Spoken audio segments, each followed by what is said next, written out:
have to remember, at this time, we were both technically missing.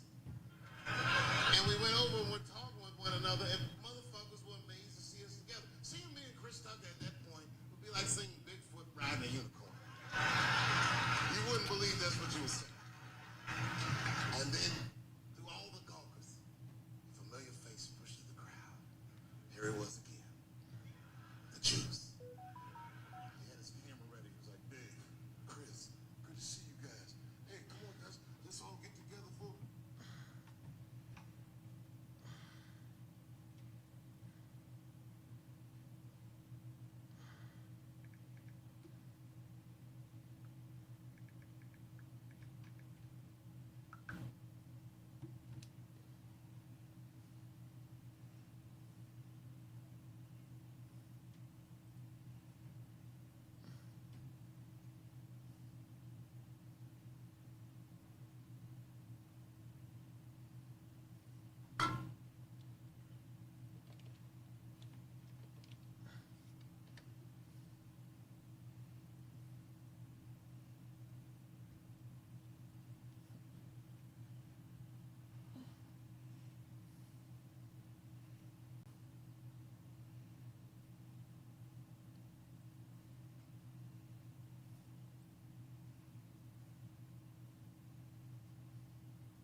Hello, hello, hello.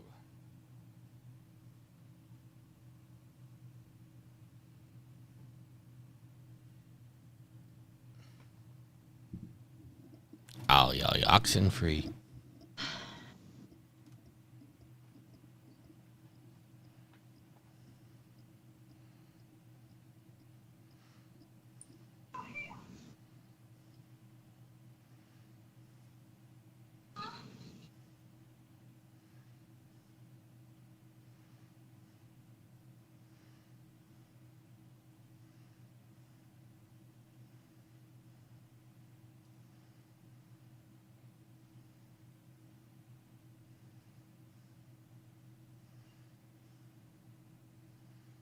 Huge statement for this organization.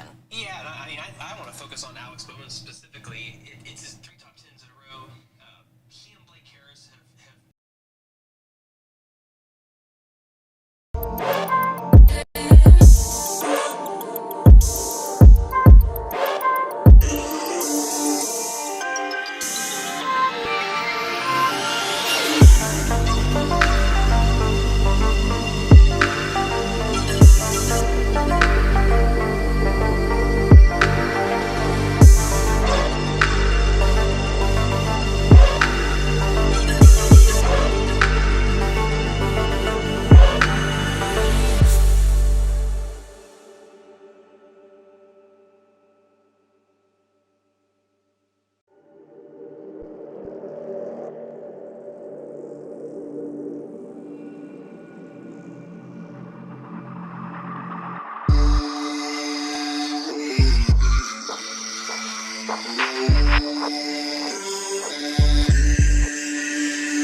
You are listening to Trophy Horse with your host.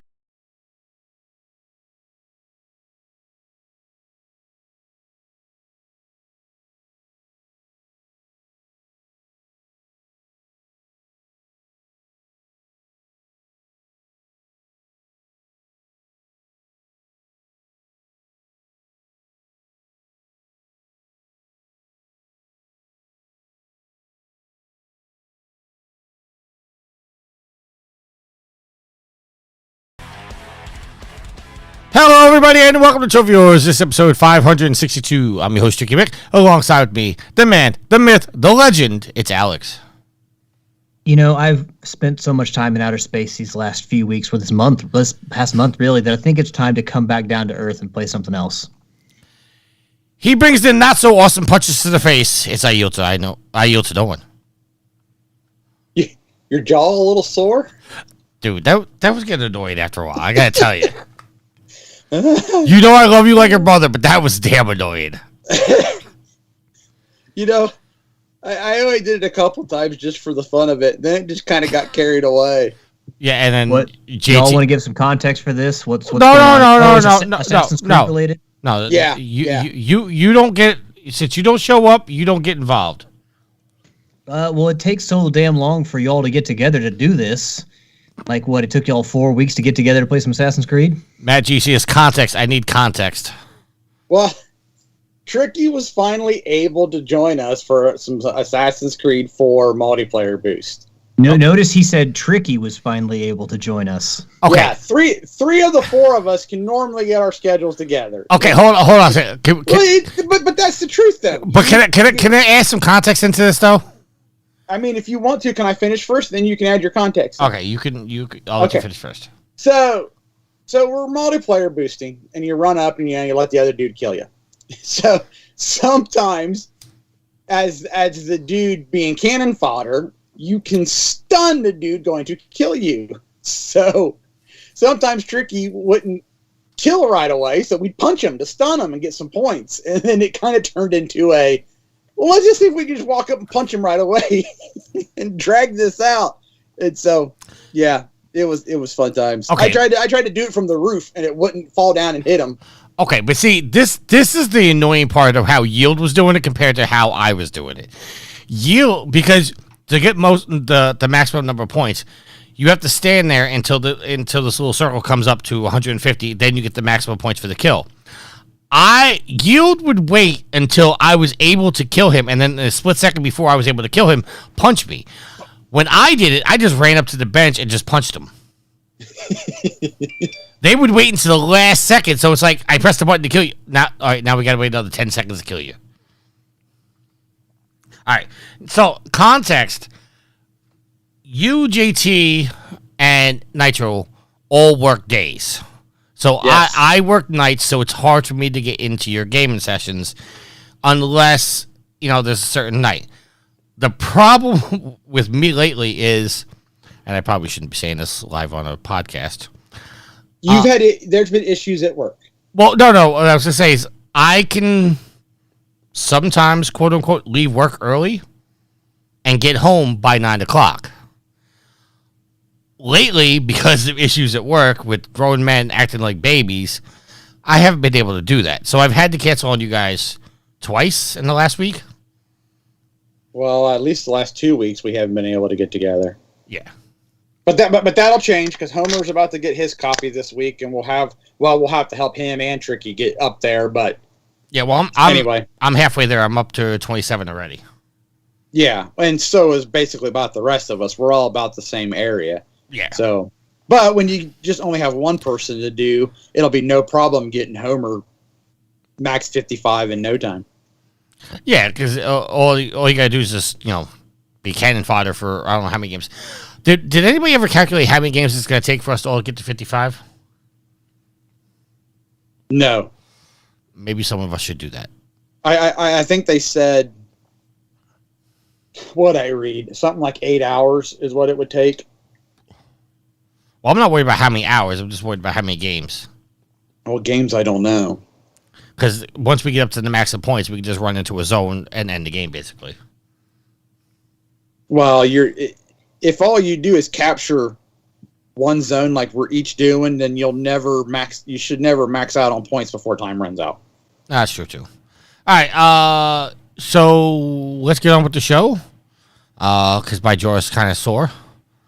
Updated trophy counts. I am level 831, which is ironically my uni number. I got total trophies of 25,159 with 672 platinums. Alex, who doesn't have the agenda up. Dude, you completely just cockblocked me there. I am level 472 with a total trophy count of 8,516 and a platinum count of 140 in 139 games. I got a new platinum this week. All right, we'll get into that in a second. Yield. Goddamn right you will. So blasphemous. Level. Well, you know I'm not religious. 489 with a trophy count of 9239 and a platinum count of 163. And Sid is level 400. No, that can't be right. Yeah, 446. No, he's got to be higher than that. Oh, Yield, you put up Sid's old trophies. No. Yes. He went back to his original account. Give me 1 second. Well, I don't think you were here for last week. No. Remember, I was midget wrestling. All right, give me 1 second. Let me just look up Sid's trophies real quick. Yeah, Sid went back to his other account. Oh. Okay. See? Info, man. I that's what I was like. That's a little low for him. No, that was the number that he was using. Sid is level 830, total trophies of 22,933 with 716 platinums. I'm gonna have to get that mofo. I told him I was gonna pass him. All right, yield up, yield. Alex, you said you got a new platinum. What's your new platinum, sir? Tell us what you've been playing. Well, my new platinum is in Heavenly Bodies, which there's actually a story to go along with that because I thought it really screwed myself. All right, did anyone have any issues Yield, with wake me up in 10 minutes when he's done with the story. Get out. Well, people come here for trophy talk, and I'm trying to give them the trophy talk, and Tricky's just being a jerk about it. But no, did anyone have any issues? I know I'm up later than usual on Thursday night into Friday morning, but like I had issues with the PSN. Yeah, the PSN went down for a couple hours. Okay, because it was like recognizing that I was PlayStation Plus Premium, but I couldn't stream anything, I couldn't download anything, I couldn't access the cloud, and because of that, so usually like the first option you have when you go to upload the save files on your console to the cloud is upload. Well, I just got done doing my first run of the final level in Heavenly Bodies, and I went to go upload my save data. Well, upload wasn't my first option. Delete my save data was. So guess what I did from my console? You deleted it. I deleted the save data. And of course, with the PSN down, I'm like, did I just screw myself? Because if I have to go through this game again with these wacky controls, I probably won't do it, regardless of how many trophies I need or not.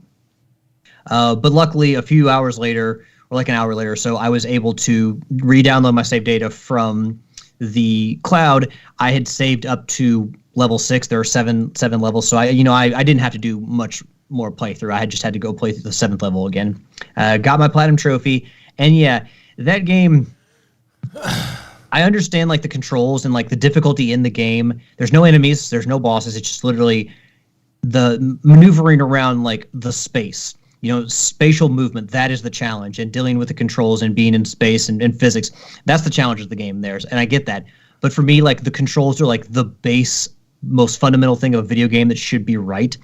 And, they intentionally made the controls the way they were. So it's not like they're bad controls in any regard, but when the controls just frustrate me so much, like at the very base level, I can't really enjoy a game. So yeah, I started this game, got some trophies, and like, if I could erase those trophies, I probably would have stopped playing this game. But because I got some trophies, and it was like, well, I can't have this be a 2% on my damn profile, so I guess I got to muscle my way through it. So an interesting game, very different, and great presentation. But again, the controls to me are just so frustrating, even if they're meant to be frustrating, the biggest challenge of the game, that I wouldn't really recommend this to anyone, because it's fundamentally in a lot of ways not fun to play through. Although there is kind of like, there are 3 settings to the controls, and one of them is assisted, which makes it easier to get through space. But then you have to play on Newtonian controls, which kind of staggers your momentum quite a bit, and it relies more on like you actually grabbing things and pushing yourself places. So controls for me, just kind of like, I'm glad I got through it, but I just immediately erased that game from my console because I never want to play it again. Beyond that, I actually started one of the game that Yield had been playing, Bugsnax. Finally jumped into that. A world where every character looks like they're a McDonald's Happy Meal toy, which, after playing Dead Space and how serious that was, and then going through like the frustration of trying to get through Heavenly Bodies, like the perfect game to play, because it's very easygoing, very charming, very carefree. So, I mean, I'm enjoying the game. In some ways, it doesn't feel like a PS5 game because it feels so kind of like rudimentary and kind of just goofy. I don't know, Yield, did you get that feeling when you were playing it that it almost didn't feel like a PS5 game? Oh, that's exactly what I thought when I was playing the game. But I mean, like, it's still like a fun game though, because like the point of the game is you're on this island, you're a photojournalist, there's an overriding story to everything that you're trying to figure out where this one nature hunter, that's probably not the right way to put it, but this one observer of nature has gone and disappeared, and like there's a story to it, but at the base, the gameplay is you're trying to figure out not only how to capture all the Bugsnax with on your camera, but also how to catch them in real life. So like catch them on film, catch them in a little net, and yeah, that's basically the biggest challenge of the game. Some only come out at night, some only come out during certain times of weather or certain types of weather. So a very silly game, as I'm sure Yield mentioned when he played through it, but a very enjoyable game, and at the same time, an easy platinum. And like I said, it's kind of a palate cleanser after some of the games I had recently played. So I am enjoying it, and yeah, it's one of the games that I downloaded from Premium, so it is on the game catalog for PlayStation Plus Extra. So I'm going to be, with Stricky giving me 2 years of PlayStation Plus Premium, essentially, I'm going to be saving a ton of money here these next few years, because like I said, I've downloaded Chicory, I've downloaded a few other things, but the game catalog that's available to me on Premium, the Classics catalog, but also the game library for Extra, is actually going to afford me a lot of stuff to play. So my first few experiences with PlayStation Plus Premium have been pretty positive, because I mean, like I said, the next few years it's going to save me quite a bit of money. You're welcome, and Yield should jump on that bandwagon. Well, Yield feels guilty asking you for that much money, so I understand where he's coming from. Yield, did you ever figure out how much it would cost me? No, because I haven't looked, because I honestly don't know if I was going to use it for a year, because I was like, all right, I'll try it for a year, but I don't think I'd use it any more than that. Well, after listening to Alex say how good it is, you not intrigued anymore? No, I'm not intrigued. No, and I mean, like, within the next, it's going to be like Game Pass in a way that all of Sony's big titles are going to end up there at some point. It's just going to be like, it's kind of like that TV to Netflix or TV to whatever, like streaming service. It's like new episodes come out, or you get this newest season the year following when they release on TV. So on a streaming service, they'll come out a year after they originally show up on TV. In a lot of cases, this is going to be, you're going to get the big titles. It's just going to be a year afterwards.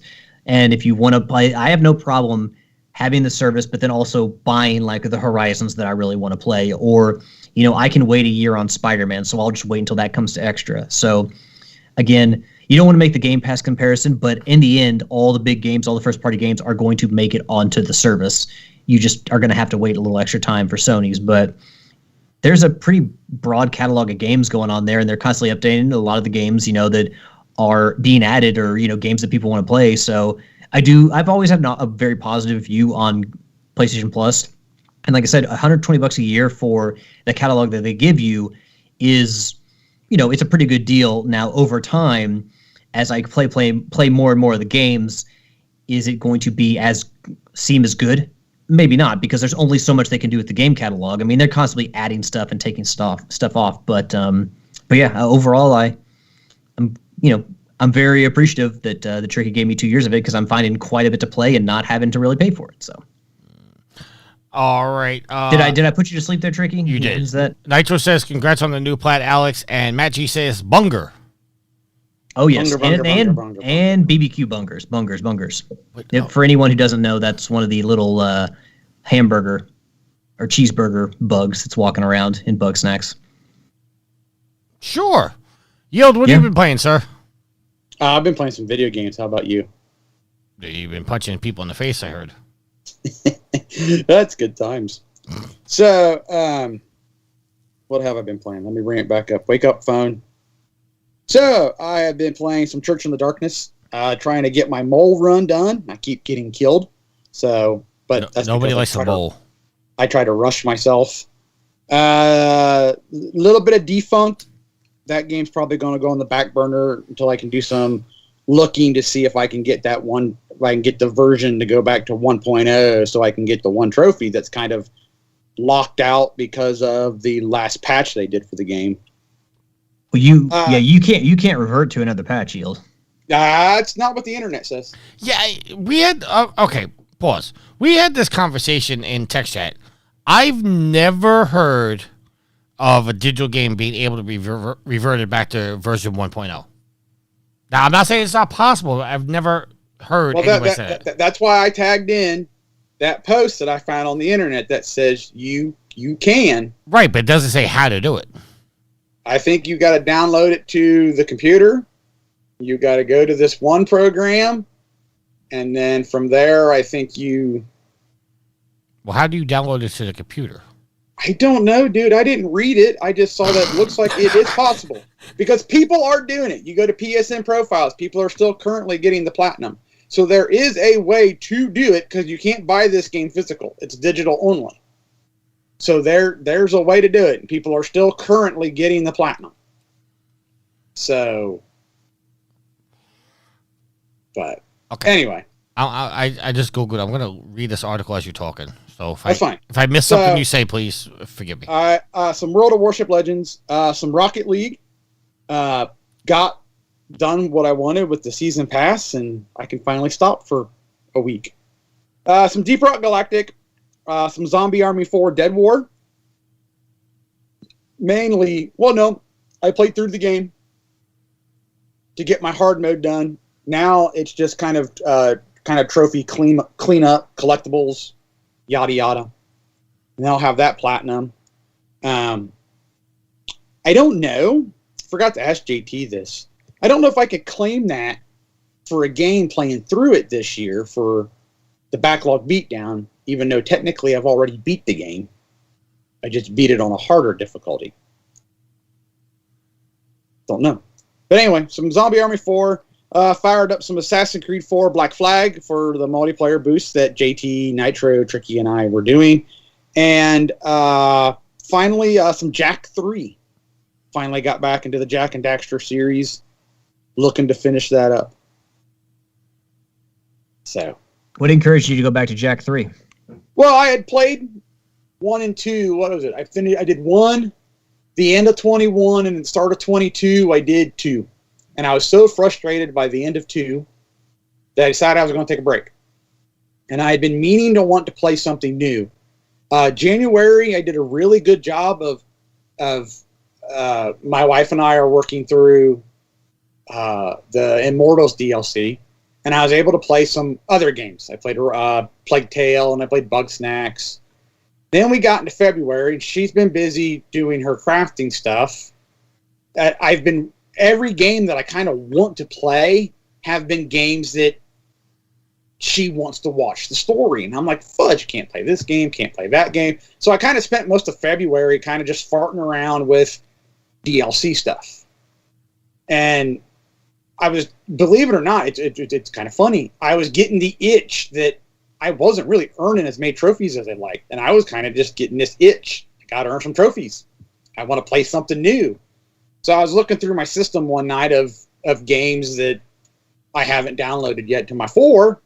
And I was like, oh, I need to finish Jack 3. And I know she has no interest in that. You know what? Let's do it. So I did. I beat it in, I don't know. I think I started it Tuesday or Wednesday.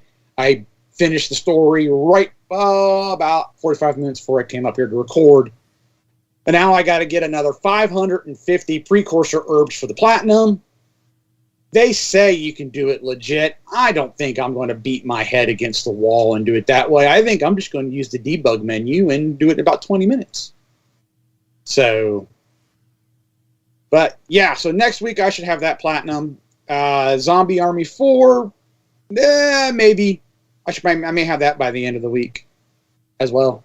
Hopefully, fingers crossed. But that's been about it for me, I think. I don't think we did. Oh, well. Since I wasn't here last week, I also did some Diablo 3. I think that's it. All right, well, that's perfect timing because I literally just got done reading.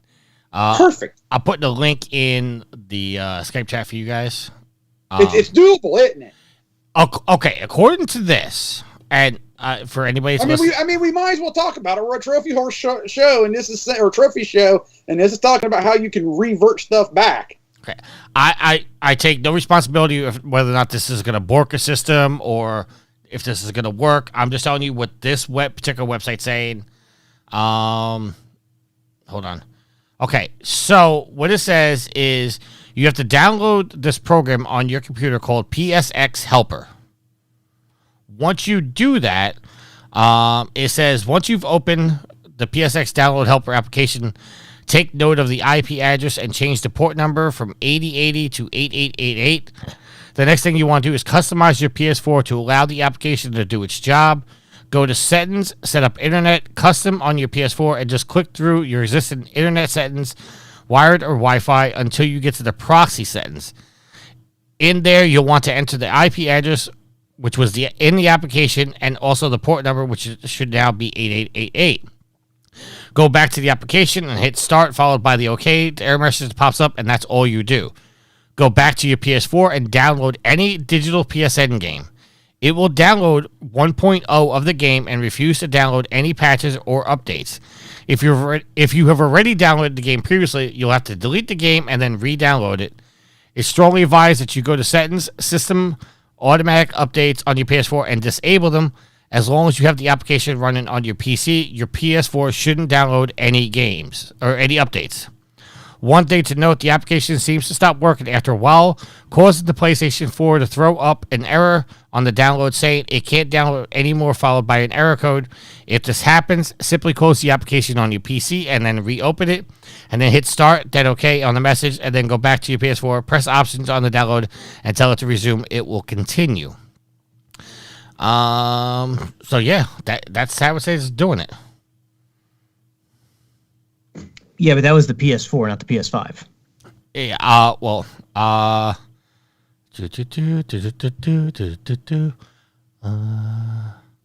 yeah, okay, this says how to download. I don't know if you can do it on the PS5.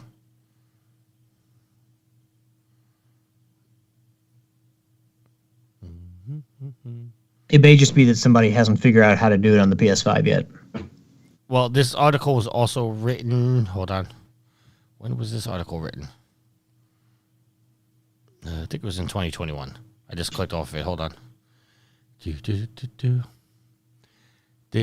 Oh, somebody asked 2 years ago, have you managed to get the work on PS5? And there was no response. This article was written on October 4th, 2021. So that was before the PS5 came out, correct? Yes. Yes. PS5. I got mine in 2022, and I don't feel like I got mine within.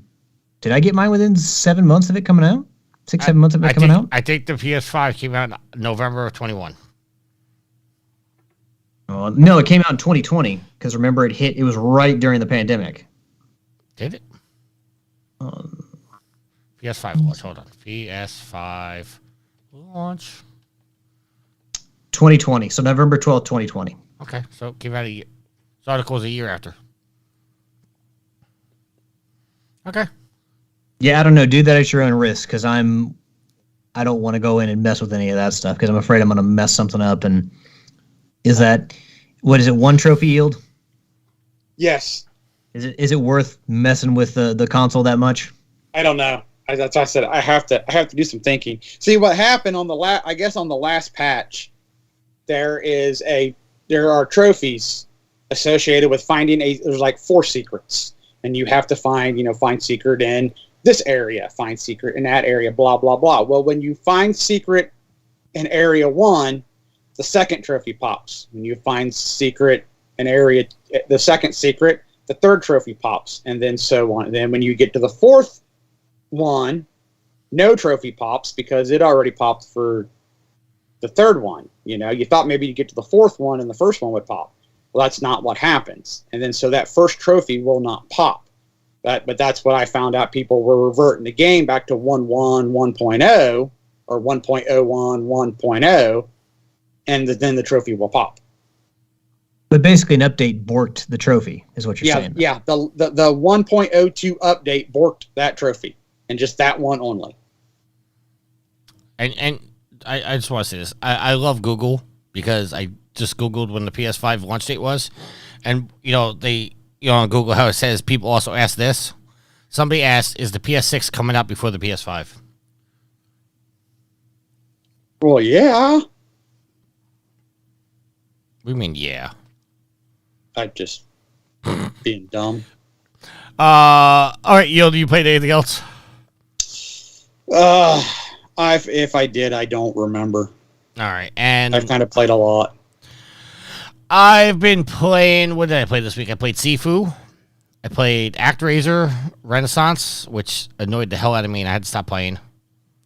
And Division 2. What did I say? Sifu? I said Sifu. Yes, you said yeah. You're getting forgetful in your old age, Trick. You make Sifu was the first thing you said, and that was like 10 seconds ago. Well, it's because how much ActRaiser annoyed the hell out of me. Well, then why'd you play it? I love that game on the SNES. And, don't get me wrong. Did it not age well?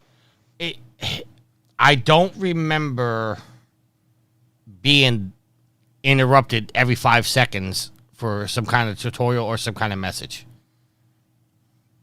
Now, maybe that doesn't happen after the first town, but it's like I did the fight, opened up the town, and it's like every 5 seconds I'm trying to do something, and the angel will pop up going, "Hey, these people want this and this and this and this and this," and then 5 seconds later, same message. Yeah, they love you so much, they want your praise. Then 5 seconds later, yeah, you might want to build the town. Well, I'm trying to build the town, but you keep fucking interrupting me. I don't know.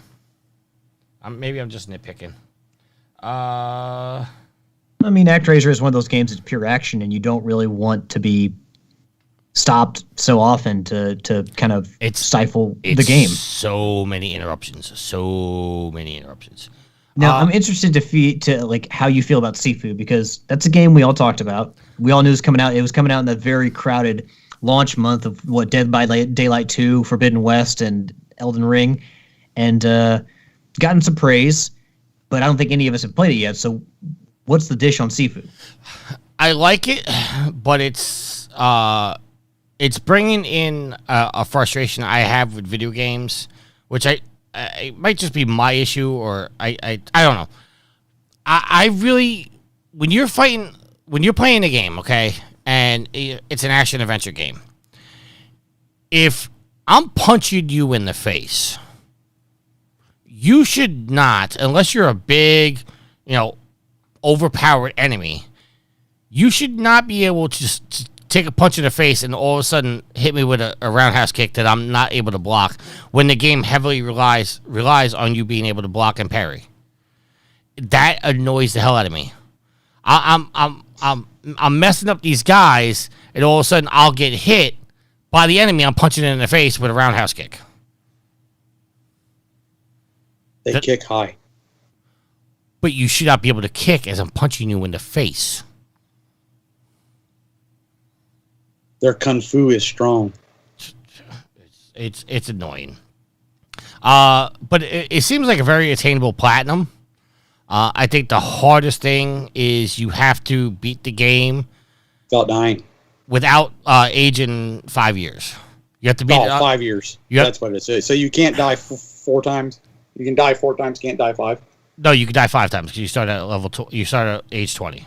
Oh, okay. So you gotta die 5 times. But there's a shrine that takes off years of your life. Yes. So there's you got that shrine, and they said it's you could use it a bunch of times. But it seems like the trophies that are associated with that game are a little, I don't want to say trivial, but it really is trivial. It's like, oh, you have to get to this area and you have to beat this guy before you defeat any other guys. And unless you looked at the trophy list, you would have no idea to know that's a trophy. It's not, and there's collectibles, which I'm seeming to find a lot of collectibles, but I've done 2 of the 5 levels already. And I found all but 3 collectibles, without even really looking around. There's a trophy for getting to an area and completing it in under 1 minute and 20 seconds, but you're not allowed to take the shortcut. And there's a trophy for sparing each boss and getting a talisman. But I did the first boss, and not knowing about the trophy, I killed him. And then I got to the second boss knowing about the trophy, and then I didn't have the option to not kill him. So I don't know if you kill one, then you're not allowed to kill the rest. But I do know the final boss. You can't spare him unless you spared the other 4. But I don't know if it goes in progression. So I may have to start this game over again. And you have to do it says you can get all the trophies in one playthrough, which I don't see how you could do that. But because there's one trophy for beating under 25, there's one trophy for beating under the age 50, and then there's a trophy for reaching age 75. Excuse me, I burped through that. So I don't know how you're going to get in one playthrough, but the game seems short enough. It says it takes 8 to 10 hours to get the platinum, so it's not that big of a deal. And that's, are you going to go for the platinum? I don't know, because like I said, that punching thing, it annoys me. Like, I'm not trying to do a perfect run, like a no-hit run, but if I'm fucking up your face, then you should not be able to just kick me. I don't know. I expected the game where they're doing realistic kung fu moves to be somewhat realistic, but, it's also a video game. It's cartoony, so, like, maybe I'm expecting too much. No, I mean, like, you would think that if these games are trying to be more and more realistic, that at some point, maybe you're fighting someone who's so much stronger than you in real life that they can take your punches and not give a shit. I guess that will happen. Right. But in some cases, it sounds like, you'll like be in a fighting game or like a wrestling game or something like that, and you're doing some offense, and it's like it doesn't phase them, and they just come back at you. I don't know. I can see that'd be frustrating, where you have all the momentum and your character is doing all the stuff, and yet you're getting punished for it just because of arbitrary difficulty. Yeah. The one thing I will say about this game is if you die, you don't go back to the end of the level. So if you die, you can respawn and you respawn with full health at the exact same spot you died, and your enemies still have all the damage you put on them. So it's not frustrating like, oh, you die, you have to go back, you die, you go back, you go back. But, you can get through the game as long as you not, die 50 times at the final boss. So, and there's points associated with the level, and whatnot. So, I recommend playing it, but to me it's frustrating.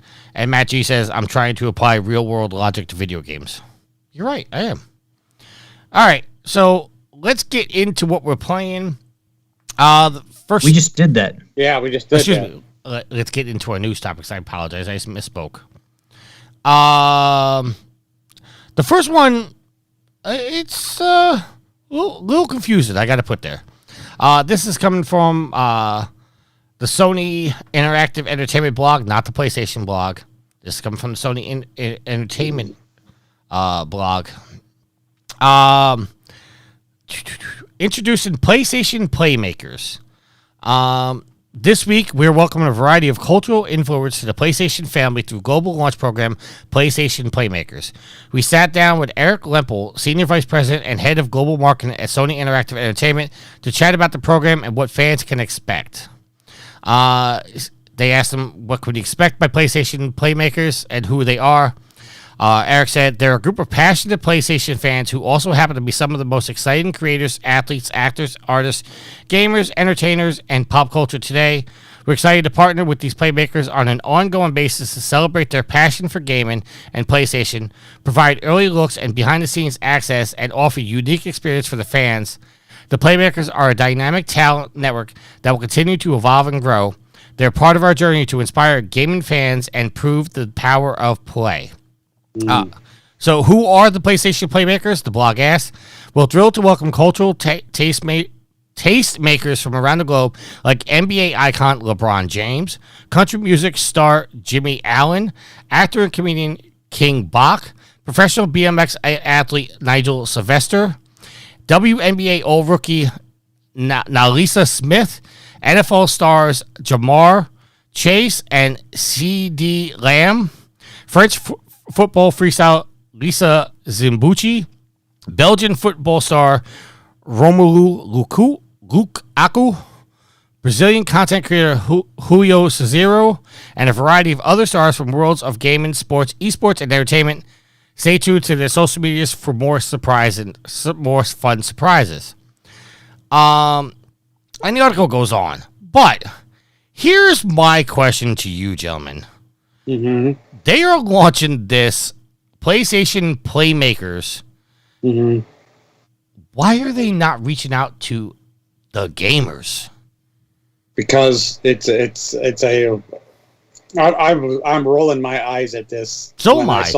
When I saw this, and then the thing you put under, and then the subject you got underneath this, I realized that all they're doing is just getting celebrities to endorse their product, which, I mean, I'm sure the celebrities use it anyway, but, I mean, to be honest with you, I could care less if a celebrity is endorsing your product.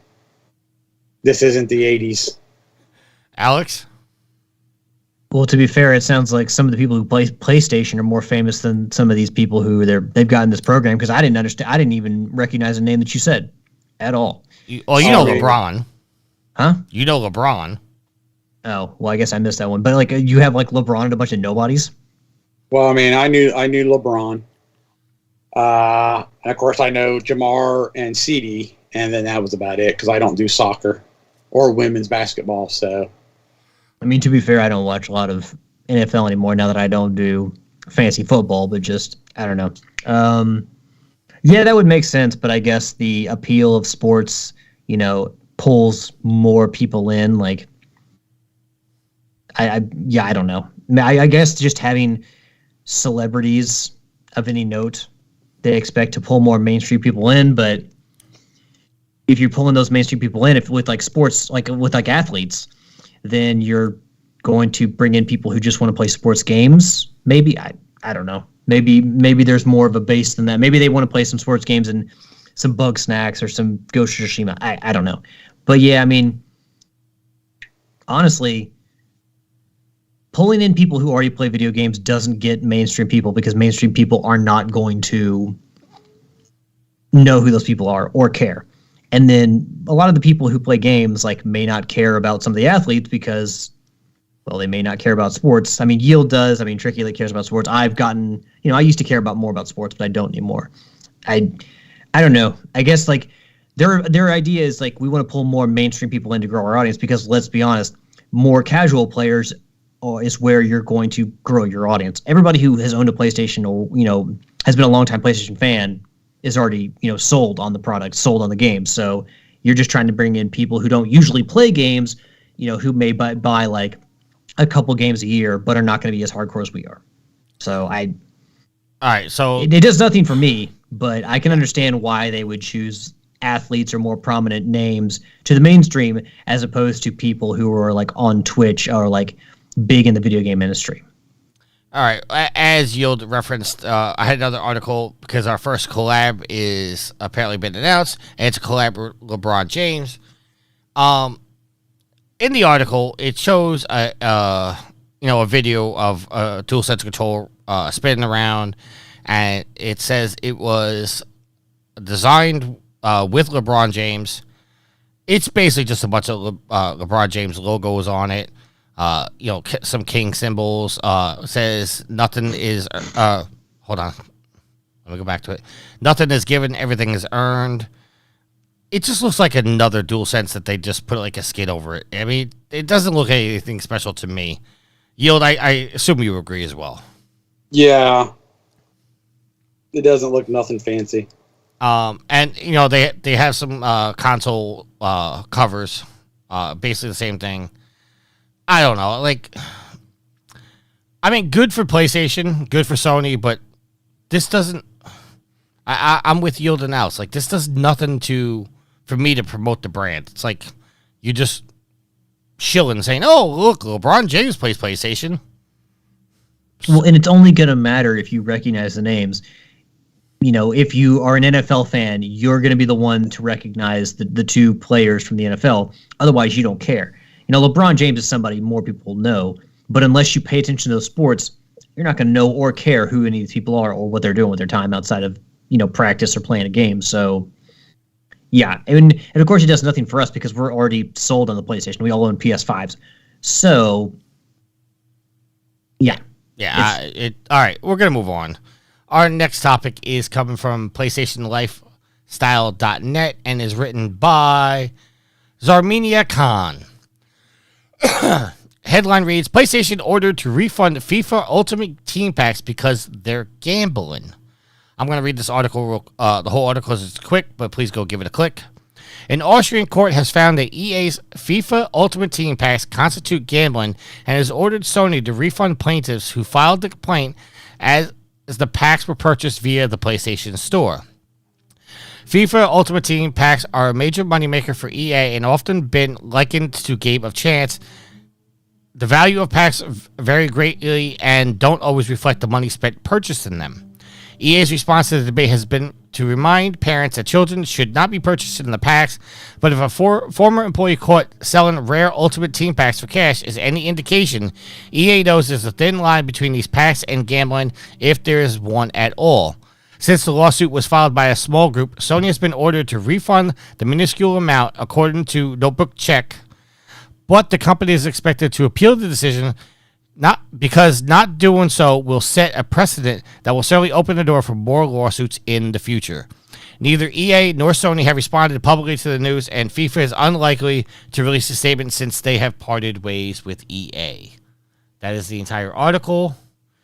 I know we've talked about this somewhat in the past, so Alex, we'll start with you. Do you think buying things like this are gambling, and should Sony be held responsible for that?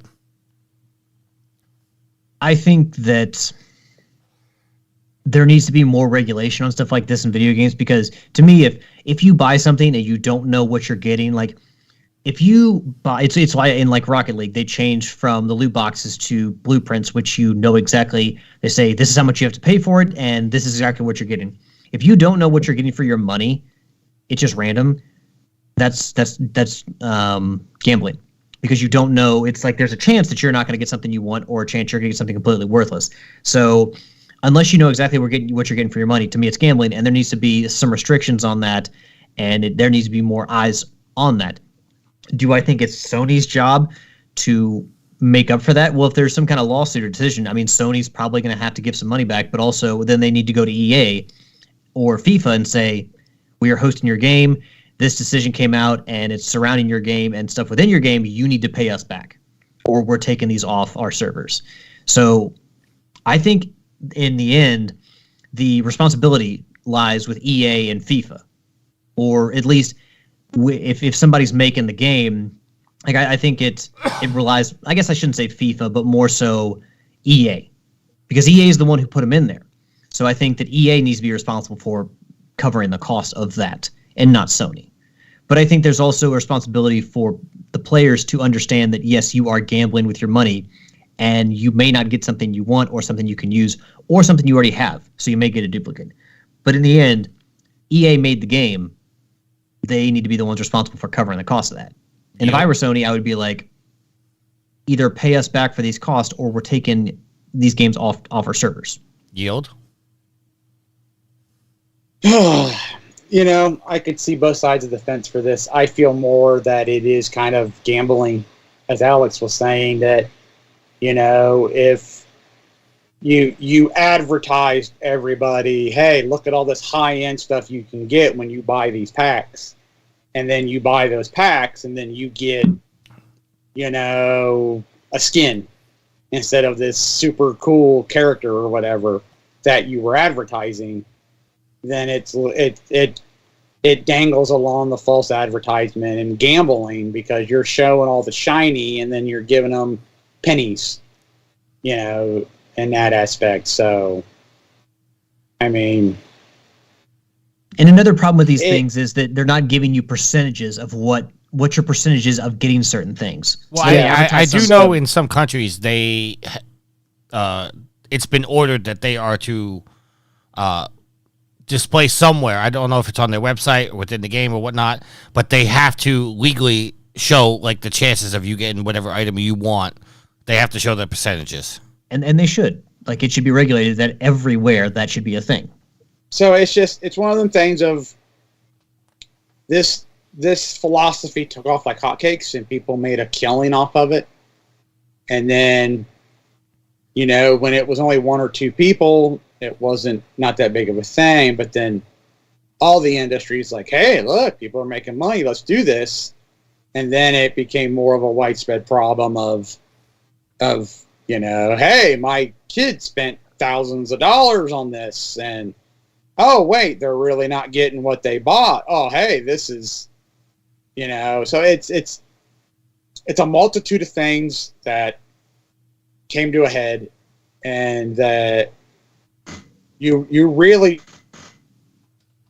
I really don't think there should be random generators in the sense of, hey, spend $5 and you could get something worth 20. You know, it should just be you pay for what you're getting. If you want that super rare thing and it's $20, well, then you pay $20. And then if anything's random, is here's this pool of super rare stuff. It costs $20. You can get one of these super rare things for $20. You can get one of these common things for $5. You know, if anything's random, then maybe it should be random like that. But that's the extent of it. Well, I hope I answered the question. The question I have, and I'm not trying to be a Sony pony here, is this court ordered Sony to refund this. Why are they not asking Xbox to refund the money? Because you know people are buying these on Xbox, and if it's on Switch, they got to be on Switch as well. Maybe it was just filed against Sony. That doesn't seem right to me. Well, I mean, we don't know unless we were to see the court order or the court documents. It may have just been filed against Sony. I mean, that's entirely possible. I'm just saying, you know, the headline is reading is PlayStation was ordered to refund, and it does say that the Sony, it's a minuscule amount, so we're not talking like millions of dollars here. It sounds to me like this small group is the one that has to be refunded, not everybody that's ever purchased one of these packs. But I don't know. Like, I think Sony is right in appealing the decision, because if this does go through, this is going to open up more lawsuits, and more people are going to go, well, I want back all my Ultimate Team packs. And then Xbox, players are going to say the same thing, and this just opened up the door. I will tell you that, play The Division, there is a in-game random generator to get cosmetic items and skins and stuff like that, but none of that involves real-world money. That's all stuff that you earn in the game. After you reach a certain level, they give you, excuse me, what they call the peril key, and then you go open the cache, and then, you'll unlock things, and even if you don't get, like, if you get a duplicate item, it gives you textiles in exchange, and then eventually you'll get enough textiles where you don't even have to do the cash anymore. You can just go to the store and buy whatever you want with the textiles. But I think this is because this is involving real world money and whatnot. That this is why it's a problem. I don't know. It's a fine line with me. I think it's gambling, but I don't think the stereotypical definition of gambling applies here. Yes, it is a form of gambling because you're paying real world money and you don't know what you're getting and you could lose. Yes, but I don't see this as gambling like I'm going to a casino and I could lose my life savings type shit. Maybe you guys disagree. I don't know. All right, moving on to our next topic. I got some sad news for you, gentlemen. The Wolf Among Us 2 has been pushed back till next year in an effort to... I thought for a second you were going to say it's canceled. That'd be real sad news. No, it's been pushed back to next year in an effort to avoid crunch. This article is coming from IGN and is written by Rebecca Valentine. Today, Telltale Games has announced its long-awaited sequel to The Wolf Among Us is being pushed out of 2023 in an effort to avoid crunch and team burnout, as well as to accommodate a move from Unreal Engine 4 to 5.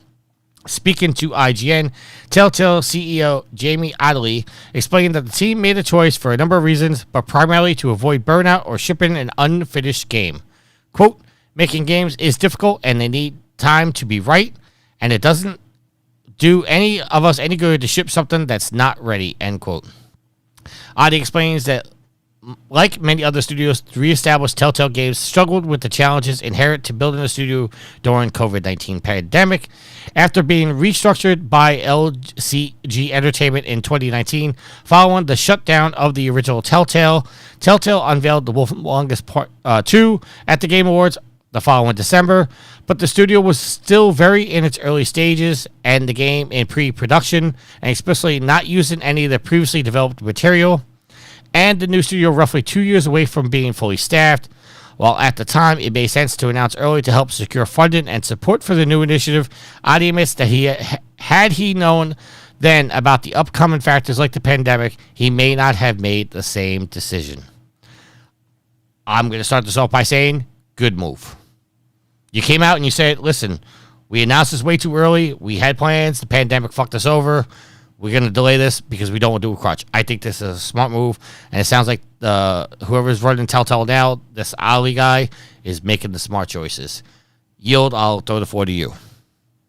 I'm okay with it because, I've always said, if you're making a game better, it's fine to delay it. I haven't even really started to get hyped for it. So now that you come out and said, oh, hey, the game's delayed, I'm like, oh, okay. All right, Alex? Yeah, I don't disagree with, the reasons for pushing back a game. It's always a good decision. Financially for your company, it may not be because you have to, rearrange your forecast or edit your forecast for the year, which, depending on which company you are, can really hurt you when it comes to shareholders and whatnot. But I think that the most impressive thing is we just get honesty about it and them just being candid and saying, you know what, we kind of maybe announced this early, maybe we shouldn't have. There were a lot of factors that went into it. Just explaining your decision and just being honest. Like, transparency does a lot when it comes to trust. So when you hear stuff like this and you've got someone who's just kind of like bearing it all and just kind of open with you, you tend to trust them more and be like, okay, I understand why this is a decision is made, and I'm cool with this, and we'll just wait for it, and I'll play it when it comes out. So I think that there needs to be more transparency in the ways of like, what, we fucked up and we're going to try to make it right. So you always have to applaud that. All right. Matt G says, just don't pull a Skull and Bones. Or Duke Nukem Forever, yeah. Well, Duke Nukem actually Forever actually came out. Well, it did.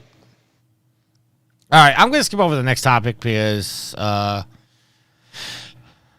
Yield really can't participate in the conversation. So that was a bad decision by me putting that in the agenda. So we're going to move on to the next one. Also come from IGN and written by Adam Bakehurst. EA is seemingly asking people if they want a Dead Space 2 or 3 remake. Following the launch of Dead Space Remake and its positive reception, EA is seemingly asking select fans if they'd like to see a Dead Space 2 or 3 remake. As reported by Eurogamer, the survey in question was shared on Twitter.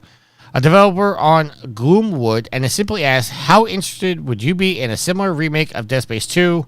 And how interested are you in a similar remake of Dead Space 3? It seems like a pretty standard question with responses ranging from not at all interested to extremely interested, but it shows EA is at least entertained in the idea. It shouldn't come as a surprise to anyone, but it's always nice to see these questions being asked. All right, that's where I'm going to start reading the article and throw it to Alex first. Alex, should more developers put out surveys like this asking about stuff, or should they just make their own decisions and surprise us?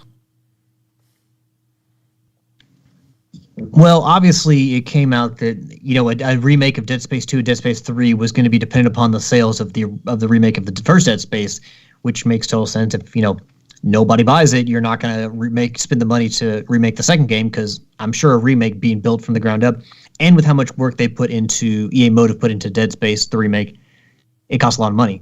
So obviously you want to divert your money and your focus to other projects if the ones you're doing aren't going to bring in money. But straight up just asking people, like I think that is a good indicator of what people want. I mean, there are numerous different factors, depends on where you're asking it. You may be asking to poll somewhere where only people, like if you're doing it on EA's website, only people that go to that website are going to see it and vote in it. If you're only doing it on IGN, only people who go to IGN are going to see it and vote on it. So you have to be careful about where you place the poll, because you may not really get a very true sample of what the audience wants. But in the end, it's good to ask people. But in the end, I think that sales are really going to determine what it's all about money. And sales are going to determine whether or not we get a 2 and a 3 remake. Now, I have to say that I've seen a lot of people who enjoyed the original Dead Space and the remake say they want a remake of number 2, and I would like to see a remake of number 2. 3 is probably not so much, because 3 wasn't a great game, or at least from what I heard. I mean, it even if you liked action games, I've heard it's a bit of a mess when it comes to the game. So I don't think Dead Space fans really hold that one in high regard, simply because they stepped away from the formula that made Dead Space and Dead Space 2 so appealing. So I can't imagine that many people are saying, yes, remake it Dead Space 3. They're probably like, remake Dead Space 2 and then make a third one anew. Don't remake it, just make a new Dead Space 3. Well, somebody on Reset Error by the name of Jersey_Tom said, Dead Space 3 needs to be reimagined entirely to remove the crafting mechanics and possibly redo some story beats to not have so much of that story's content locked behind co-op and which character you're playing as. So much of that game was ruined because of EA's meddling through microtransactions and the mistaken idea that Dead Space fans were interested in an Resident Evil 5-esque co-op experience. So, yeah. I honestly, though, I think that, I think a lot of people really would be looking for a brand new Dead Space. I mean, not saying you can't take some of the settings and the general ideas from Dead Space 3 and make another Dead Space game, but who knows, like, do you even need to remake Dead Space 2? I guess, are the options remake it or give us a brand new game? I don't know. I would be happy with either, but because to me, like I said, I think that the first game is the real jewel of the franchise. Not that Dead Space 2 isn't good, not that Dead Space 2 didn't do things better than the first game, but I think the remake has improved the first game so much, and the bosses are better in the first game, and the setting of the Ishimura is just far more iconic to me than the Sprawl.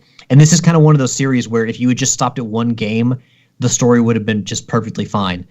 You know, it kind of left you on a cliffhanger, but this is a horror story that could be self-contained to one game, and you didn't need to do a second one, even though the second game was good. So I'm kind of torn between, do I want to remake a number 2 because it's been so long since I played it, or, you know, do I want a brand new Dead Space game? Because I think EA Motive could make a very good, you know, Dead Space game if they were given the reins to do something brand new. But then you got to ask, okay, well, is Dead Space 2 not canon anymore because they remade the first one and now we've got a new one, and that kind of takes over where Dead Space 2 was. So I don't know, just for the sake of it, maybe the best thing to do is to remake 2 and then make a new game later after that. But then, of course, then you got to wait longer for the new game. So I don't know. I honestly would almost, for me personally, would rather have a brand new game in the Dead Space universe instead of 2. Yield? When you remake an older game like this, I think that it's always good, I think, to maybe have it in your back pocket or discussion that, yeah, we might do 2 and 3. But instead of, I don't think it's a bad idea to, you know, it's a poll and ask the fans, hey, would you like a remake of 2? But like Alex said, you can't just, you know, you post it to one site, you're only going to get votes from people who go to that site. So you got to kind of make it either got to get the word out that you got to go here to vote, or you got to make it available everywhere and then pull it from there. So I don't see any harm in asking the fans. Well, okay. I see this as a different leg of the beast, and because I don't have a dog in this fight because I'm not going to play Dead Space. But I look at this as going, you have somebody asking, would people be interested in either Dead Space or 2 or 3 remake? I see this as creating false hype. And the fact that you're putting this out there, and then somebody would be extremely excited to see a Dead Space 2, you know, you're putting it out there that we're thinking about making it, but ultimately, if you don't release this game, I think you're creating false hype. Do you want to like somewhat agree with me, or am I just totally off base? No, I agree with I see what you're saying. Right. Yeah, but I also think that you asking, I don't know, they're trying to use as many tools as they have in the toolbox to get as much information as they can before they put out a new one. But again, is a poll, which has I don't know how many people have voted in it, but tens of thousands of people saying yes or no, is that really going to sway you versus the trump card, which was how much money do we make from the Dead Space remake we just did? So it's kind of at this point maybe just kind of a good showing more than anything, but it may be kind of hollow because sales and profit are going to trump everything else. So I'm bringing up the poll now to see if I can see how many people have voted. Okay, it doesn't. Oh, it's just an image of the poll. But I don't know if it's a false promise, because I think that people have in their heads like that, you know, maybe they're I don't know. I don't necessarily think it's a false promise by putting a poll out there and saying, hey, would you all want this? And because they're not giving any criteria as to, it's not like, oh, hey, if, you know, 20,000 people respond and 20,000, you know, 18,000 say yes, then we'll make it like that. I don't think that's, you know, I don't think that's a promise to make the games. But I also think that the poll itself, nice to get people's opinions, but again, I think it's kind of pointless when you're really just going to go off your sales data. True. All right, moving on. Some more bad news coming out of Ubisoft. This is coming from IGN, written by Logan Plant. Beyond Good and Evil 2 studio director has reportedly been out at Ubisoft. Beyond Good and Evil 2 is facing even more development trouble, as a new report says that the developer Ubisoft Montrepeller is undergoing a major leadership shakeup. According to a report Ubisoft Montpellier staff were informed last week that their managing director was no longer with the company. I can't pronounce her name, so I'm not even going to try. But has been absent from the role since beginning of 2023, and no reason for his departure was given. He was with Ubisoft for nearly 2 decades. Sources told Kotaku that Ubisoft Montreal is facing a labor investigation from local government authorities due to a high number of developers experiencing burnout and going on sick leave. An Ubisoft spokesperson told Kotaku that, quote, the multiplayer development team is undergoing a well-being assessments through a third party for preventative measures and to evaluate where additional support may be needed, end quote. The report also said that creative director John Mark Gelfrey and director Benjamin Dumas have been replaced in their roles by former associate director Emile Morel and Charles Goldrin.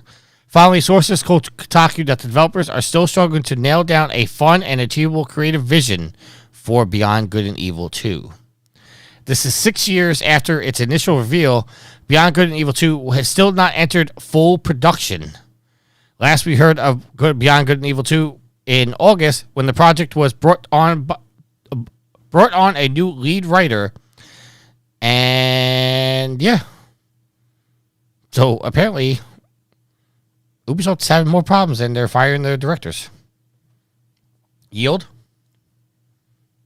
I guess you shouldn't have announced this game 6 years ago because it's not sounding very good. Correct me if I'm wrong, but wasn't this put out as like a crowdfunding thing? That I don't remember. I just remembered they showed that really sick trailer, and then we hadn't heard nothing until Ubisoft. It seems like they're going belly. You're not found about belly up, but Yield's already put him in the grave. They're going downhill and gaining speed. Well, I mean, I'd like to say shit rolls downhill fast. I mean, this is 2 games that Ubisoft have that are in development hell. We got this, and we got Skull and Bones that are in development hell right now. I don't know. I mean, we've always talked about, and many of us have said that it's a management issue somewhere. And so them firing project leads, I'm surprised it took this long. Or at least maybe they've done it all along. We just never heard about it, but this news tends to get out some way, somehow. But, yes, I mean, they haven't even started. Like, I'm sorry, scrap the project. If you haven't started, scrap it. Get out. Get out now because it's obviously not working. And is that like wrong to say? Because if you've had all this time, and you can make a trailer and you can conceive how these characters look in a newer age, which by the way, you're probably gonna have to change them because some stuff they've released is so long ago that maybe they're going to change the design or the look of the characters.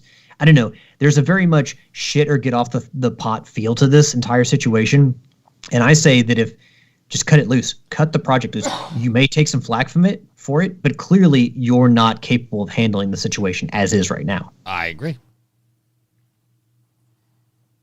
All right. At this time, we're going to throw it across the pond to our man Gareth with this week's Trophy Rarity Update.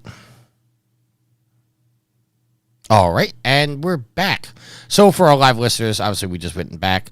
For our people that are listed on the show, we have your audio. Sorry, I clicked on something and I didn't realize my speaker was on. No, Yield. I actually thought I hit the button to do the audio. No. All right, so we're back. I don't think we have any listener questions, other than Joe saying, why is we early? Which I don't know what he meant by that's early. But, we can't do a show without hearing the sound, right? Time to check my social media, yeah. All right. So let's get into our questions. Yield, I'm going to let you go pick 1 or 2. Which one do we talk about first? 2. 2. Do you know what 2 is? No. Okay. So this is coming from medium.com and is written by Robert Workman. As far as I know, medium.com is like a blog site. I don't know if it's like an official like video game reporting site. So the article reads, so why do games get canceled anyway? It's kind of crazy read up on video games that get canceled for one reason or another. Some are obvious, like Sega deciding it gets releasing Propeller Arena Online for the Dreamcast after what happened with 9/11. But some are mind-boggling, especially by today's standards. I came across a neat little video game that talks about a Jaguar fighting game called Vicious Cycle that never got released. It's kind of interesting considering that it looks somewhat competent, at least by 90 standards, but check it out for yourself. And he goes on. He goes, your guess is as good as mine, but let's run down some of the more infamous cancellations and find out what happened. So some of these games you guys are obviously going to recognize. Some of these games you're not going to care about. But NBA Elite 11. This one's one of the interesting ones, as EA has had it all set to go in an effort to rejuvenate the often problematic basketball franchise. NBA Elite 11 was set to go out the door, but 1 week prior to release, it was decided to pull it because of the negative feedback coming from the demo that came out prior. They canceled the game despite it was already done, ready to go out the door, and just because someone discovered a video game where a player was stuck in, quote, Jesus pose, end quote. It's all for the better, I suppose, because NBA 2K is better anyway. But, man, I can't imagine all those copies of the game went in the trash, I suppose. So, I don't know if you guys remember this. I do remember this. How bad must your game have been that it was already done and you decide, you know, we're just not going to put it out? Well, like you said, that was supposed to be like a rebranding of the franchise. And if you get bad feedback going out, like if you put out a stinker again, have you pretty much killed your basketball franchise for good? When you try to rebrand it, you fail again. So, I mean, obviously, all that money you made to develop it, and you just like, you know what? We're not even going to try to recoup any of that money. We're just not going to release our game. Look, what was the Batgirl movie from Warner Brothers? Was that was one of the ones that was recently canceled, or was it Supergirl? No, the Batgirl. It was done. It was done, and I guess you got to ask at that point: is this game going to do more harm than good if we release it? And yeah, like you may make some money back on it, but if you essentially kill your franchise, what good does that do you? So yes, it must have been bad enough, or there must have been something about it. They decided, you know what? I know we put all this money in it, but we got to pull out. We can't do this. So I understand 100% what you're saying now, but the game was done. Yeah, but there are two things that I can think of, and you know, Robert offers. I read the article. Robert offers a number of gives a bunch of examples of games that have been released or been canceled, and like I do have a small annoyance with this article, and that Robert never comes to an answer. Like he poses a question, but never comes to an answer. I guess his answer is like it really depends on each game being canceled. But really, to me, there are two reasons game being canceled: money and controversy. That like he pointed out with 9/11 in a case of a certain game, like.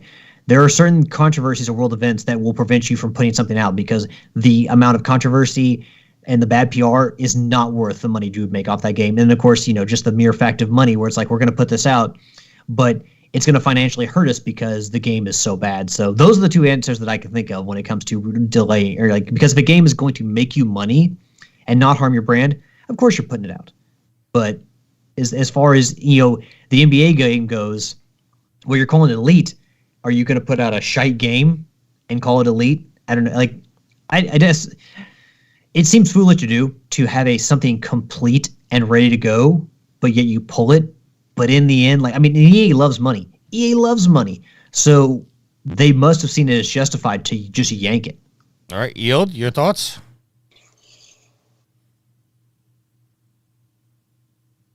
Your game's done, and you pull it a week from release. It had to be pretty bad in that sense. And if you're trying to rebrand it, you killed it anyway because you never did end up fixing it and releasing it. So I think that was actually the last NBA game they released. I don't know where I was going to go with this. It's bad for the developmental team because obviously you let a bad game get through. But I don't know. All right. I mean, I don't know why we had to write an article. Why do games get canceled? They get canceled because the economics that we're in. All right, well, let's push on a little bit here. The next game, also by EA, Visceral Games, Star Wars game.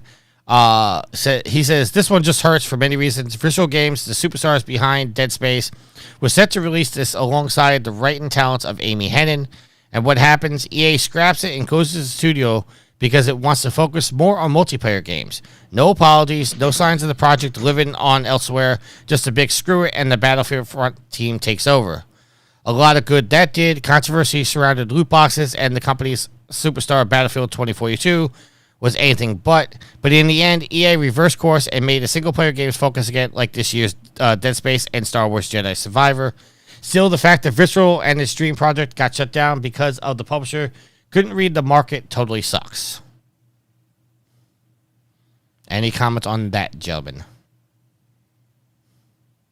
No, I think he's exactly right when he said that this one hurts, because it seems like, Amy Hennig and Visceral together to make a Star Wars game would be a win, but even after all the controversy with Battlefront and Battlefront 2, specifically Battlefront 2, they still made Jedi Fallen Order, and they're making Jedi Survivor, so something good may come out of it.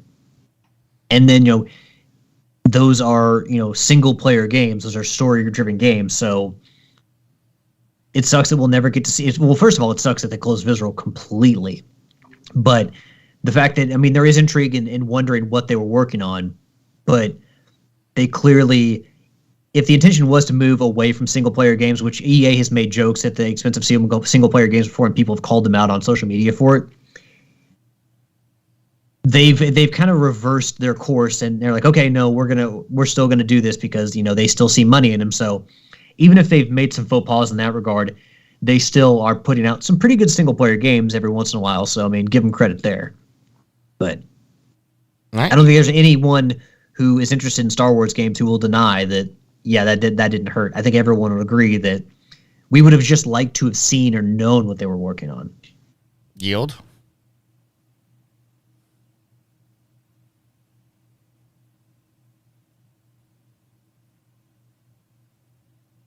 Did we lose Yield? Hey, for once it wasn't me. I think we lost Yield. Yield, are you muted?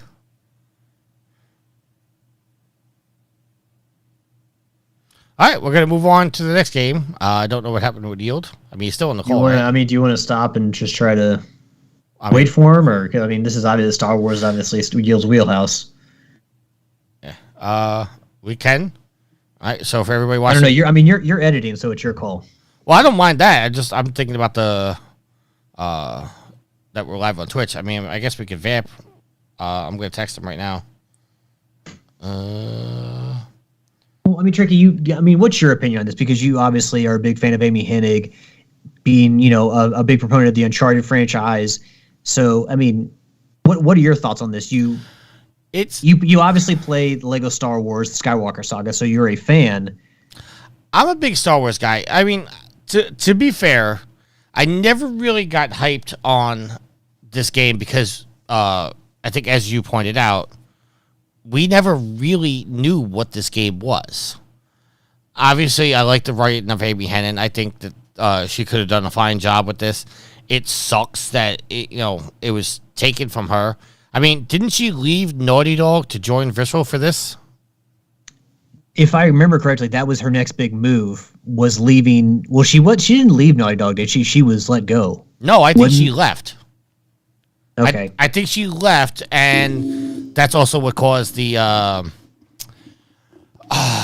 don't want to say relaunch of Uncharted 4's development, but that's when Bruce Straley and Neil Druckmann took over Uncharted 4. And kind of rewrote the story a little bit. I would have loved to see what this is, but we never get a piece of it. All right. So back like looking at some of the articles about her leaving Naughty Dog, it says she was dismissed from Naughty Dog. Well, it also says in some places that Amy Hennig has left Naughty Dog. So, yeah, I mean, if you go and look out, I mean, some people say she was forced out, others say she just left. So, I mean, there was controversy surrounding her departure from Naughty Dog. I do remember that, but sorry to take over there from you. No, you're fine, because I'm reading actually from Yield. Yield actually said his internet took a dump, and his phone won't load, and Skype kicked him off, so he can't come back. So for the rest of the show, it's going to be a two-man show between me and you, sir. All right, I think we can handle it. I think we can handle it. All right, so I'm going to skip a couple games in here, because he also talked about Fable Legends, StarCraft Ghost, and Thrill Kill. But the other game, which I think was a little bit of controversy when it got canceled, was Star Wars 1313. It was set to take a big step forward in the franchise, introducing to a more mature related style approach with some sweet action flourish and deep character development. But this time around, EA wasn't to blame for the game's cancellation. Disney was. When the company bought the rights to Star Wars for a cool $4 billion, it ceased most of the LucasArts projects in development before shutting it down for good. That included 1313. There is a slight chance that the game could live on down the road, but for now it remains dormant, hoping for the chance to reawaken again. I hope it gets it. Again, this is another game where we didn't really know what was being done, but there was a lot of hype behind this game, Alex. As there generally tends to be when it comes to Star Wars games. You just have that kind of rabid fan base that when you're bringing that property into video games, it just kind of works. It's like peanut butter and chocolate. It just kind of, the combo works.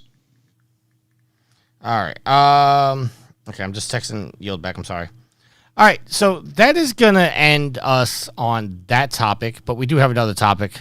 And I wish Yield was here for this because I'd like to get his opinions. This article is coming from pushsquare.com and is written by Sammy Barker. It says, The Last of Us co-director sparks developer debate as he declares linear games are easier to make. Last of Us co-creator and longtime Naughty Dog game director Bruce Straley has sparked a developer debate on social media after declaring that linear games are easier to make.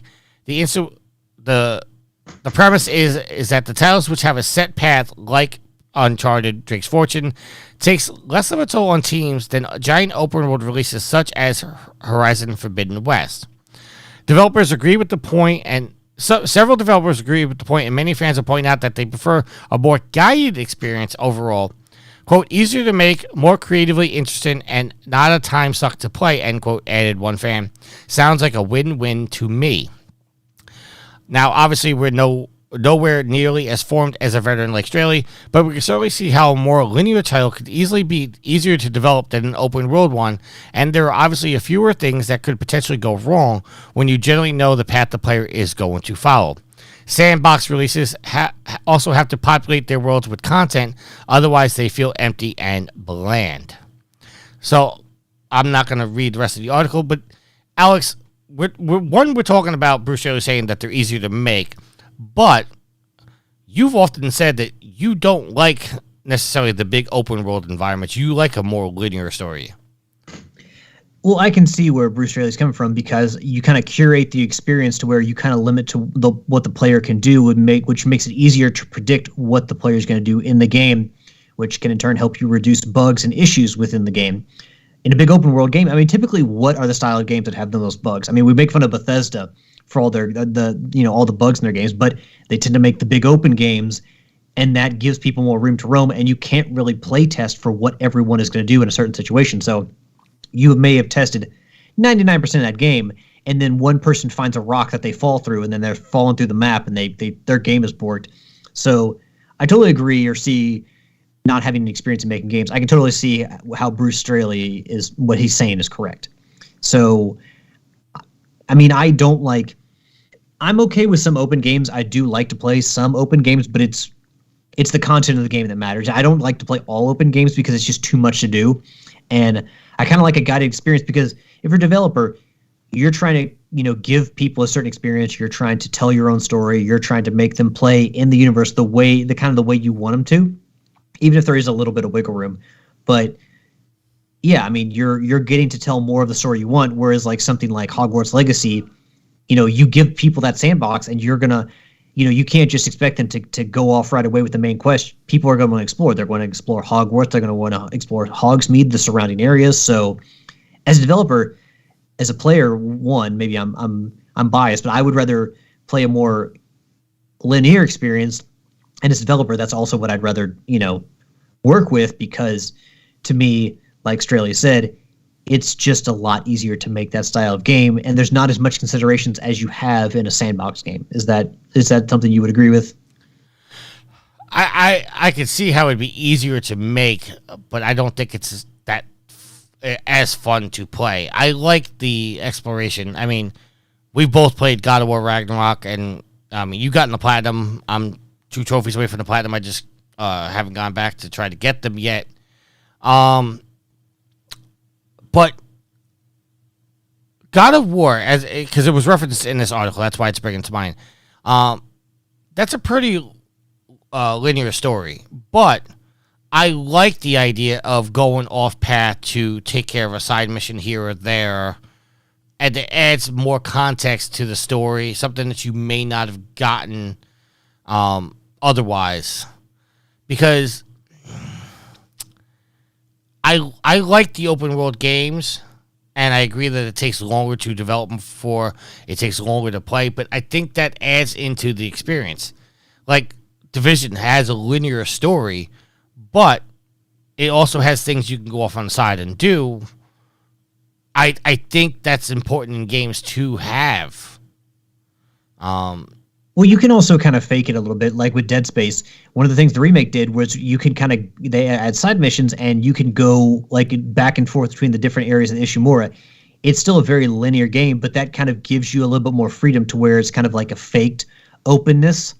You're still roaming the narrow corridors and a little bit of the outer area of the Ishimura, but there feels like more freedom. So it doesn't quite feel like get to point A, then to point B, then to point C, and just go in the straight shot, because that's not exactly what you're doing. So you can play with it a little bit in like kind of like an illusion for people. You can play with it in that way. But I mean, sandbox games, they're not always for everybody. So I mean, obviously I think that you would like them better than I do, but that doesn't mean and with God of War,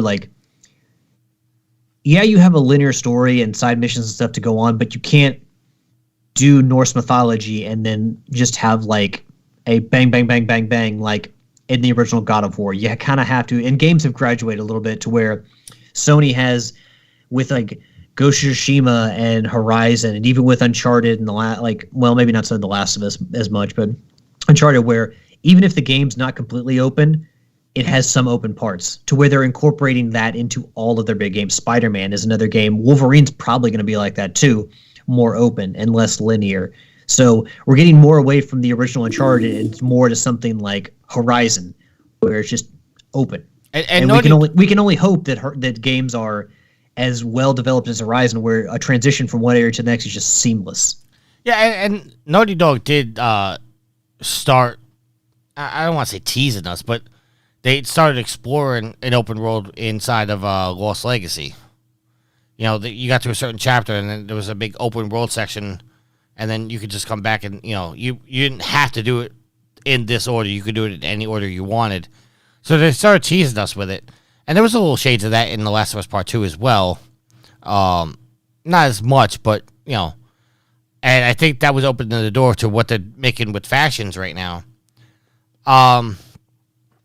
Yeah,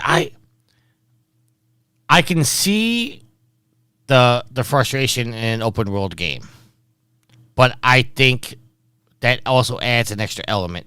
And, while we're talking about this, I'll ask the Twitch chat if you guys have any opinions about open world versus linear games. Just write it in the chat. Yeah, I don't have a problem with open world games, but I think that they're not for everybody, and they can get annoying. I know I'm going to try to go back and get the platinum in Black Flag. And one of the trophies in that game is you have to clear every island. And there's 1,000 islands, Alex. I think it's worse than what you had to do in Origins. I mean, That's a lot. I mean, I know that people love the sailing mechanic and just being on a ship in that game, and obviously that is what gave birth to the idea that, hey, we could do Skull and Bones, and we've seen how that has turned out. But that's a lot. 1,000 Islands is a lot. It's almost too much. I don't know if there's 1,000 hours. I'm probably exaggerating a little bit. But see, the problem with doing it in like Assassin's Creed Black Flag is the fact that you don't exactly like sail up and dock. It's like this little island where there's one treasure chest on it, and you have to jump off the ship. You have to swim over to the island. You have to open the chest, and you have to swim back to your ship, get back up. Was there sailing in Origins? There was, yes. There were naval battles in Origins, and you had to sail to certain areas. But so were there docks? Yeah, there were docks. Okay, so like you understand, like with a dock, you pull up to the dock, you hold down the triangle button, and it docks it, and it's like your ship's there, and then you get off on the ground and whatnot, and I don't know, it's just in Black Flag, it's just like I'm dreading doing that. All right, so Matt G in the chat says, so saying it's easier to make a linear game makes sense for the exact reasons the article stated. Open world does allow players to play their way, which can be satisfying, but sometimes we just want to play a linear game.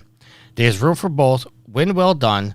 Both types of games have their pitfalls. Linear games can be boring when they don't keep the player's attention. Open worlds can be boring when it's filled with too much with junk to do so. I agree 100%. Well, I think that has been kind of an issue, and maybe Ubisoft decided to correct course on this instead of just making, they made Origins, then they made Odyssey, then they made Valhalla. It's like bigger, bigger, bigger. The issue with those games is they give you a ton of space, but then they have to fill that space with stuff to do, and they have not been great at making unique things to do in every space. Like, there were some areas of Origins where in the desert you had maybe one or two things to do, massive space, but one or two things to do. And it was like, well, why are we going to have this space to explore if there's nothing to do there? So they kind of fell into that trap where it's like, all right, we have all these areas. Now we got to figure out something to put in there just to justify that thing being there. So I think that Ubisoft in general, especially with Assassin's Creed, has been very guilty of that, is just having just massive space to fill, but not being particularly great at filling it. I don't know. You played the Assassin's Creed games too. I don't know if you feel the same way, but it just feels as they get bigger and bigger and bigger, it's one of the it just takes more time to do the same amount of stuff. Yeah, it's one of the reasons why I haven't finished Valhalla is because I just feel like there's so much to do that, I go into a game session, I'll play for like an hour or two, and I'll get done playing, and I'll be like, what did I really accomplish here? Well, and let's be honest, like that's the reason I don't want to play Odyssey or Valhalla. Like I enjoyed Origins, again, pharaohs and gods and pyramids and Egypt. Like that's the star of that show. It's why I decided to play that game. But the idea of just jumping into those other games when Nitro told me how long it's taken him to make progress in those games and beat those games, I'm just like, no, I don't want to. It's too massive. I don't want to do that. All right. So in this article, they had a poll. Which do you prefer? Out of 1,567 votes, 78% linear games. So that's a massive difference. All right. So at this time, we're going to wrap up our show. Alex, do you want to start us off with our shout-outs? I guess I can go ahead and do that, sir. Give a shout out to the community, the fans, the fuel to the fire of this Trophy Horse, pushing us forward.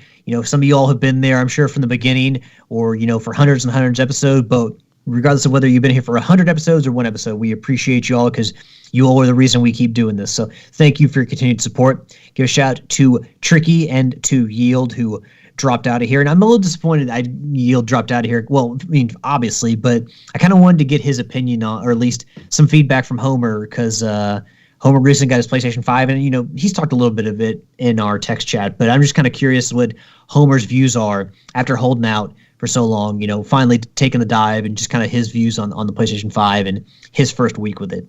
So disappointed we didn't get to ask that, but maybe we'll have that for next week. Give a shout out to Gareth again for yet another great trophy update. I did a little bit better this week, scored a little bit more points. Thanks that, after I got cleaned up my Dead Space Platinum, and now I'm finally able to focus on other things that might get me some more points. But tremendous job as always, Gareth. Appreciate you, sir. And last but not least, give a shout out to my awesome and loving girlfriend, Ashley. I love you, honey. Waiting on me to, well, actually, no, we have plenty of time for once. Yes, I was about to say. We have plenty of time before the penultimate episode in season 1 of The Last of Us, which, hold on, before we get out of here. Yes, sir. I did share something with you and Yield in our chats, and that was the article that we skipped. Well, why not talk about it if you don't mind? Do you want to talk about that a little now, because it's just me and you? All right, we could do that. I just didn't. I didn't want to exclude Yield from a part of the conversation. Let me go back to the link. Here it is. So essentially, it's on Craig Mazin, who is the showrunner for the first season of The Last of Us, as well as he did some writing for Chernobyl as well. So, guys got some post-apocalyptic chops.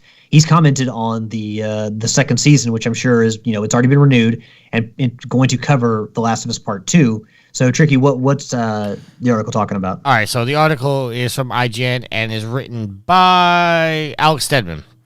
HBO announced that there will be a season 2 of the critically acclaimed video game adaptation of The Last of Us, but it's clear that showrunner Craig Mazin was thinking about the next installment long before it was official. Okay, this says it was updated January 30th, so this is a while back.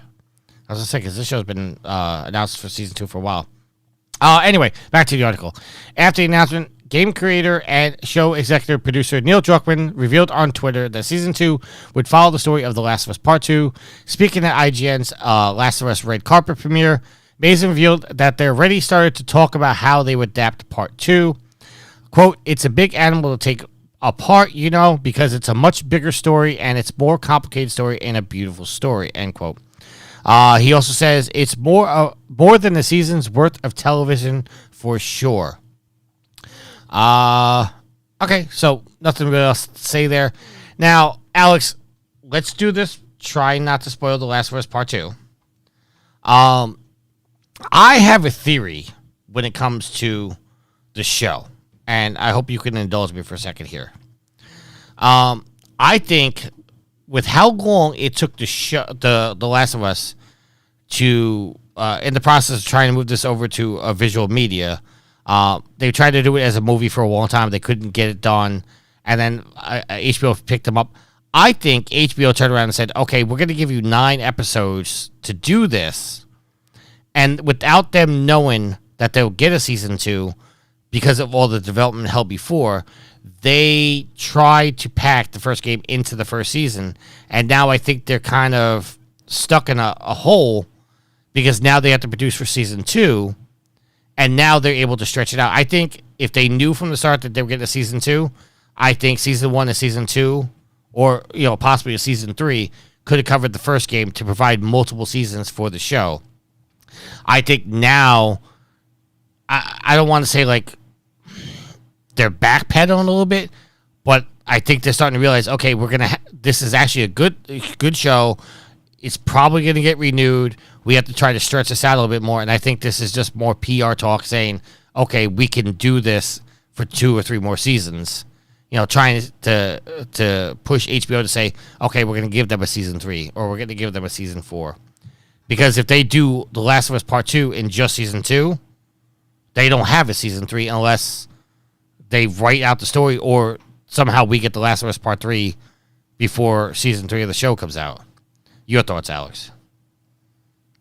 I mean, we don't even know if they're going to do The Last of Us Part 3, because they've come out and said that we don't necessarily have to do it. They felt like, and they being Neil Druckmann has said that they feel like they had a good ending with Last of Us Part 2 and they could leave it there and be fully satisfied with where they took the story. Obviously, you and I disagree. Yes, we disagree. But I think that the second game is longer than the first one, and we're talking there's a natural split in the season where there's a first half of the game and a second half of the game. Season 2 could be the first half of the game, and then season 3 could be the second half of number 2. That's what I think they're going to do, honestly. Yeah, because honestly, after the first half of that game, at the halfway point, I was like, my God, I'm so exhausted from playing this game, just mentally torn up. and then it's like, oh shit, there's another half of the game. Are you kidding me? So I think that doing the story, making the decisions they made, and trying to explain actions of each character, and giving each of the main characters kind of time to on screen to explain themselves. They'll spend one half of the season doing one character's point of view, and then the other half, and then the next season 3 on the other character's point of view. Or who knows, maybe they'll mix and match and say go back and forth between the two characters. Although I think that would be much harder and might be more confusing for people. So, and and honestly, if they match the first half of the game for season 2 and match the second half of the game for season 3, I think honestly they're going to lose viewers on season 3 because a lot of people did not like that part of the game. No, they didn't. And I think that honestly they're going to lose people anyway, just because people know what's coming. Now, people who haven't played the game may not, but I honestly think they may see a decrease for season 2 because there are so many fans who will not watch it. I may not even watch it. I'm going to be honest with you because I don't necessarily know if I want to see that again. So I think they'll lose people for season 2, which will suck because if they lose enough people, are they going to say, all right, we can't do a season 3? Because, I mean, but you think that HBO, given the controversy surrounding part 2, you think that HBO has probably seen that, and they're probably aware. And it's been discussed with Evan Wells and Neil Druckmann, who are, co-presidents of Naughty Dog. That's probably been something that's put out on the table. So, but who knows if season 2 doesn't do as well, do they even make season 3? Okay, but then if they go with the plans that they're going to get season 3 and then season 3 doesn't happen, then you're leaving The Last of Us Part 2 story half finished. So I think they've done that before. They've left TV shows unfinished. Yeah, but that always leaves a bad taste in people's mouths. Does it happen? Absolutely, but I don't know. I think they painted themselves into the corner with the way they did season 1, because as we talked about like a couple times with me and Daryl on the Patreon episodes, we got 2 episodes left, and without spoiling anything, they got a lot of ground to cover in 2 episodes. I don't know. I think they can get it done because it feels like we've gotten to, as long as it took us to play through the original Last of Us, and you played it more recently than I have, but it feels like, that scene at the college, in the game, you were at the college far longer than they were. Yes. So what were they were in the college? 20 minutes maybe in the show? Yeah. It wasn't very long. And I think, see, I think. I don't want to spoil the Patreon episodes. Yeah. I'm very interested to see what's going to happen on tonight's episode. So we'll know more about how much they're covering because without spoiling anything, tonight obviously they're going into the whole David section of the game. So it's going to be interesting to see how this will be a rough watch. This is going to be a rough watch, and it's going to be interesting to see where they end this episode to start the next episode. So, all right, Alex, you ready to do shout-outs? I'm going to wrap it up. I just want to give a shout-out to all the listeners. Thank you to Nitro, Matt G, V's in the chat, although she didn't say anything. I see you there lurking. You're always lurking my streams. I appreciate that. Thank you very much, Sweet Mama D, the Goddess, everybody that listens, everybody comes into the Twitch chat. Appreciate it. And if there's nothing else, until next week, happy trophy hunting.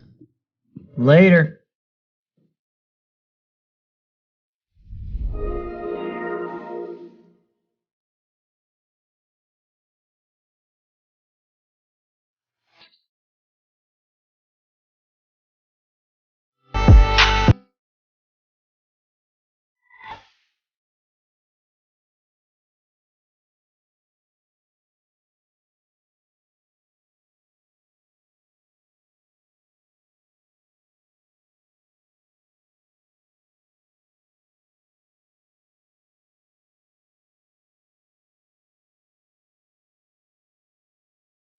The theme song is Venus by the band Even off their album Zenith. Permission granted by the band and 12 Stone Records. You can find them on Facebook by going to www.facebook.com/evenphilippines.